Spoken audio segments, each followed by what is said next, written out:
Pronto.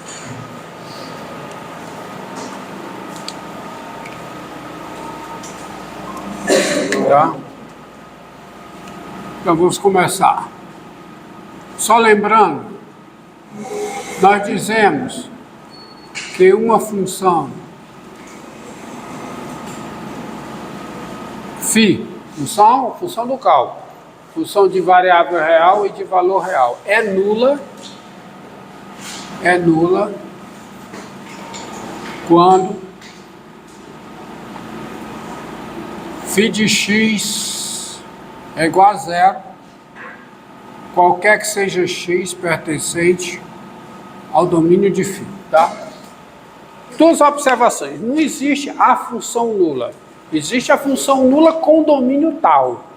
Artigo definido existe a função nula de domínio tal. Mas por quê? Porque mudou o domínio, mudou a função. Então tem a função nula com domínio R, tem a função nula com domínio intervalo zero mais infinito, tem a função nula com domínio igual aos naturais. Entendido? Então, uma função é dita nula quando ela é zero em todos os pontos do seu domínio. Portanto, uma função não é nula quando ela é diferente de zero em algum ponto do seu domínio. Em pelo menos um ponto do seu domínio. Se ela é diferente de zero em pelo menos um ponto do seu domínio, ela não é nula. Tá? A nula é quando ela é zero em todos os pontos do seu domínio.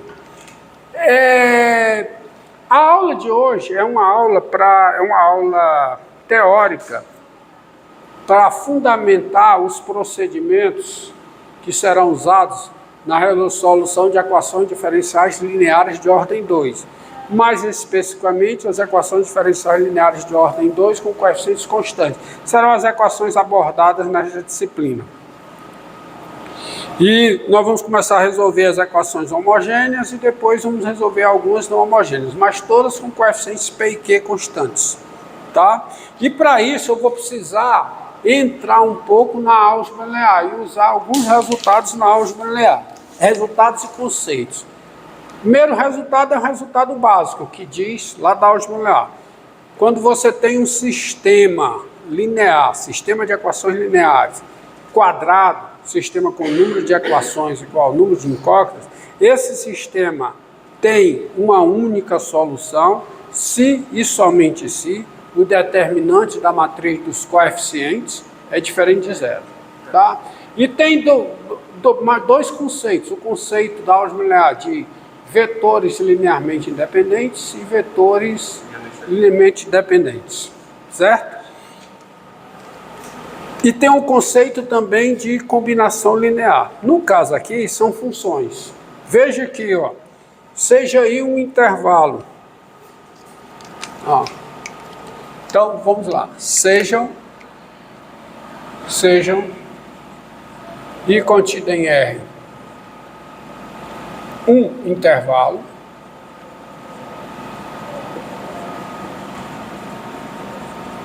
e φ1 de em R até φn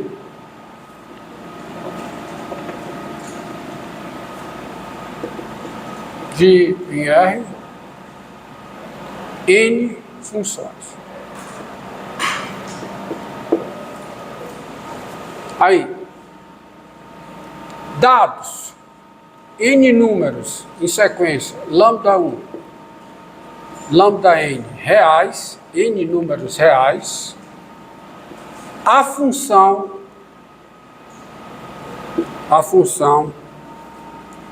lambda 1, φ1, mais,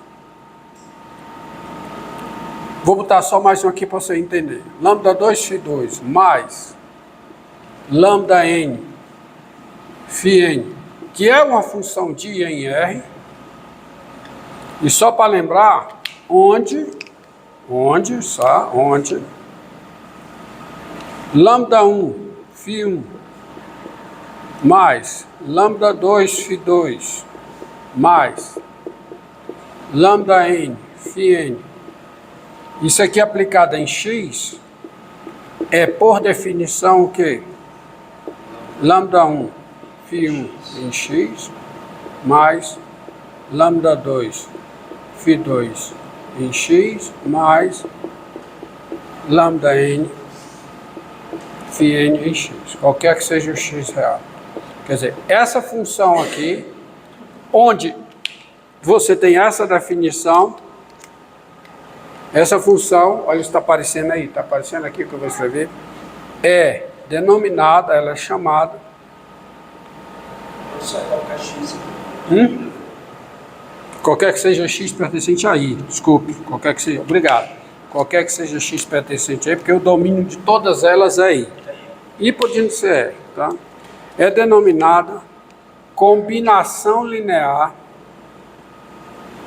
Combinação o quê? Linear de quem? De φ1, φ2, φn com coeficientes,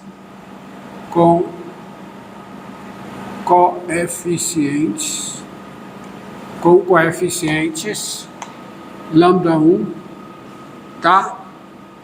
Lambda 2, lambda n.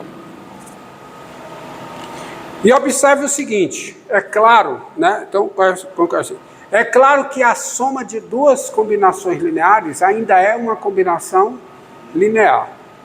Soma de duas combinações lineares de φ1, φ2, φn é uma combinação linear.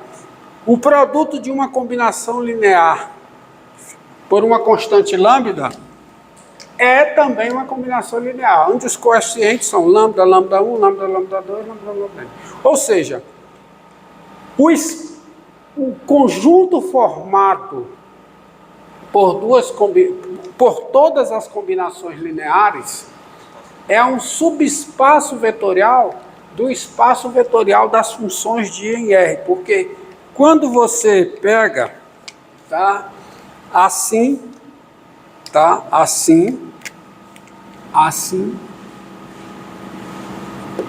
esse conjunto aqui, ó, que eu denoto assim,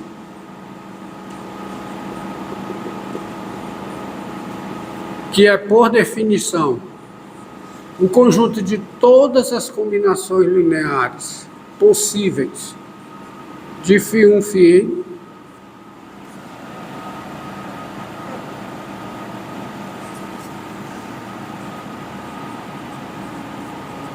onde lambda 1, lambda 2, lambda n são números reais, tá? É subespaço vetorial,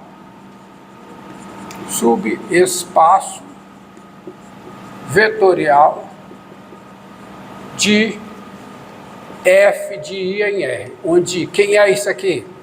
É o conjunto de todas as funções com domínio I e contradomínio R. Isso é um espaço vetorial com a adição de funções, que eu dei lá no cálculo 1, e a multiplicação de uma função por um escalar, que foi definido lá no cálculo 1. Então, esse conjunto aqui é subespaço vetorial daqui, sendo denominado, sendo chamado espaço gerado por φ1, φn. Assim é subespaço, sendo chamado espaço gerado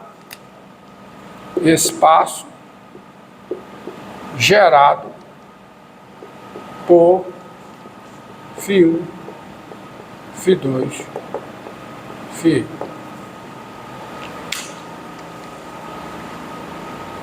Tá? Observe que,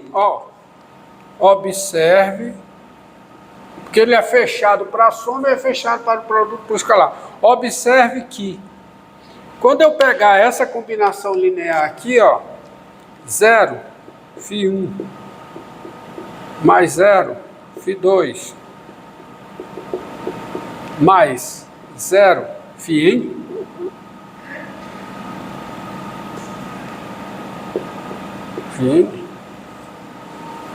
quem é essa combinação aqui? É a função nula de domínio I. É a função, na época disso aqui, pode pegar. É a função nula de domínio I. De domínio I. Sempre da função nula. Quando a única combinação linear nula, ou seja, a única combinação linear que dá a função nula de φ1, φn é aquela na qual todos os coeficientes são nulos, você diz que as funções são linearmente independentes. Então tem essa definição aqui, ó. Definição.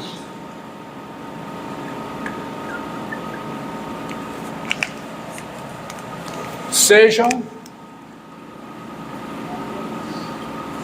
I contida em R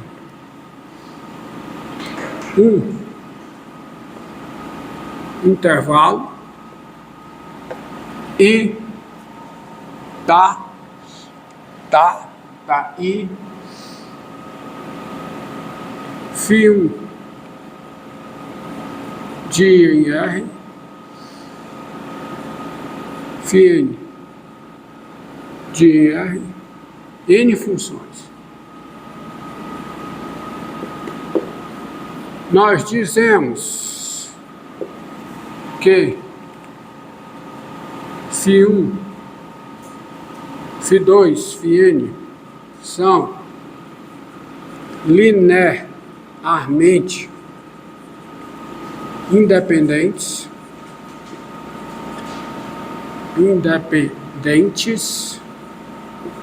ou simplesmente escrevemos assim, LIs, né?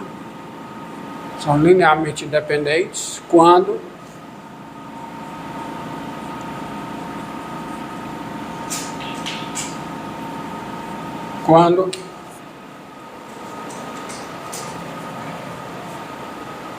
λ1 φ1 mais λ2 φ2 mais λn φn. Isso aqui é a função nula, tá certo? Isso aqui denota a função nula de domínio I, tá? É a função nula se somente se todos os coeficientes são nulos.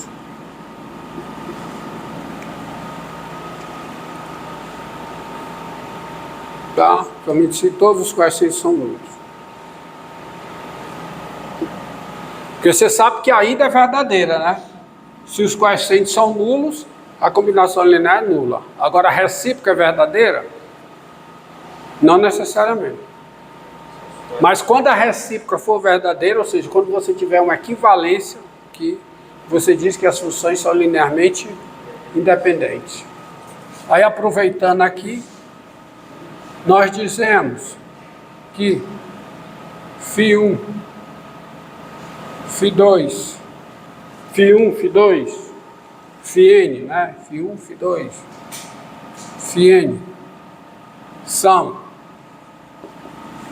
linearmente dependentes quando φ1, φn não são linearmente independentes. Ou seja, escrevendo isso dessa forma, quando existem λ1, λn reais, não todos nulos,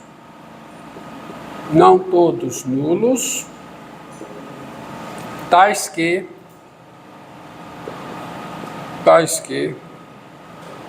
tá λ1 φ1 mais λ2 φ2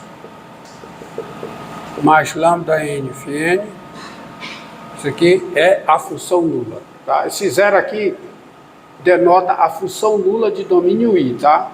Eu escrevo aqui, isso aqui, ó, é a função nula de domínio I, tá? É a função nula de domínio I. Vamos aqui, ó.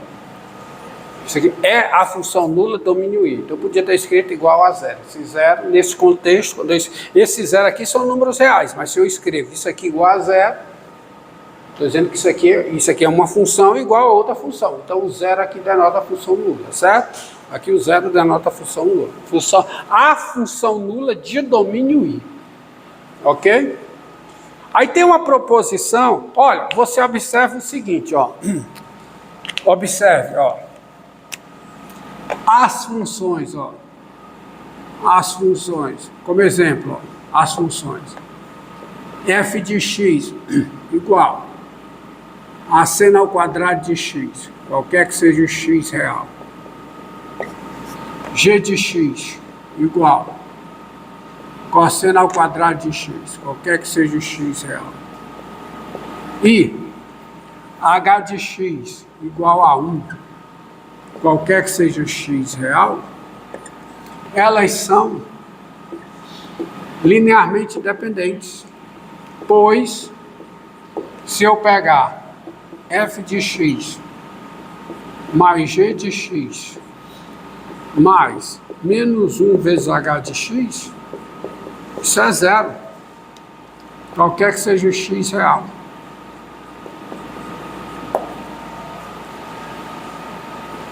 Eu tenho uma combinação linear nula dessas funções, onde os coeficientes são o quê? 1, menos 1. Ou seja, você tem isso e você tem isso. 1 vezes AF mais 1 vezes G mais menos 1 vezes H é a função nula. Não é? Tá? Estava escrito daquela forma que é igual a isso. Então elas são linearmente dependentes. Aí tem uma proposição aqui, proposição interessante, que dá uma condição necessária e suficiente para que as funções sejam LDs.